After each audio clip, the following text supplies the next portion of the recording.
Lunga ning kali mancing iwak. Iwak cilik, iwak arwana. Salam sapa tak ucapke. Assalamualaikum kanca-kanca kabeh. Tepangaken nami kula Fayunesya Kici. Kula saking SDN Keputuran Setunggal 330 kali Surabaya. Kowe ora patung sing ana ning ngarepe kebun binatang Surabaya? Iya, patung Suro lan Boyo. Apa oseh dadi simbol Surabaya? Yuk tak critake. Nek jaman samono, Boyo sing panggone Kali Bengawan lagi golek pangan. Oleh golek pangan, Boyo nanti tekan pesisir Segara Lor. Ing papan kuwi, Boyo ketemu iwak suro. Uga golek pangan. Amarga keganggu, iwak suro ngilingake Boyo. He Boyo, kene apa? Kowe ana nek kene. Kene kan panggon kekuasaanku. Kowe ora oleh mrene-mrene.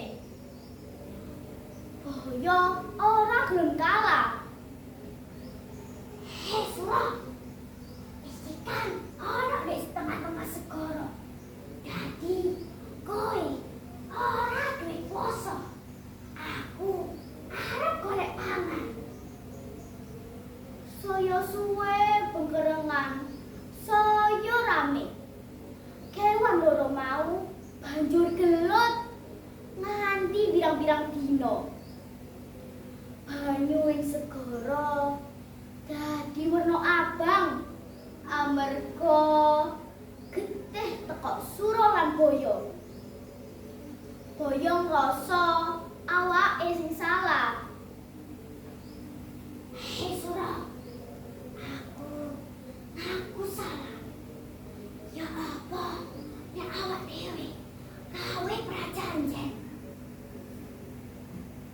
Prajanjen apa, Boyo? Ya apa? Papan panggonanku ana ing kali. Dan papan panggonanmu ana ing segara.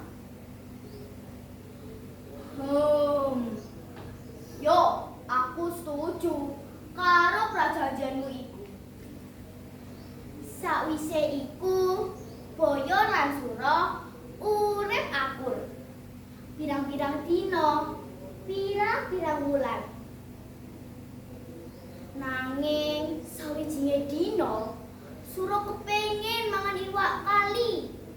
Amarga rasane enak. Saben bengi Suro budal menyang kali. Suro seneng banget. Amarga iwak ing kali rasane enak. Wetenge rasane warem. Sawise sawentara dina, Boyo ngrasa yen panganane saya suwe, saya setitik. Boyo ngonani Suro mangan iwak ing kali. Boyo lan Suro banjur gelut neh. Hei Suro, kowe kok nglanggar prajanjene awak dhewe? Apa aku nglanggar? Kuduke kali iki kan ana banyune. Dadi aku bebas golek pangan ing ndi wae. Banjur Suro lan Boyo ora bisa nahan nesu. Suro lan Boyo gelut maneh nganti banyune werna abang brarang.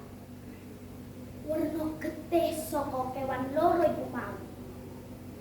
Akhire Suro balik ning segara. Amarga kedadean kuwi, saiki tlatah iku kesebut Surabaya. Kanca-kanca, kowe ero ora crita iki. Pitutore yaiku kedadean dudu sapa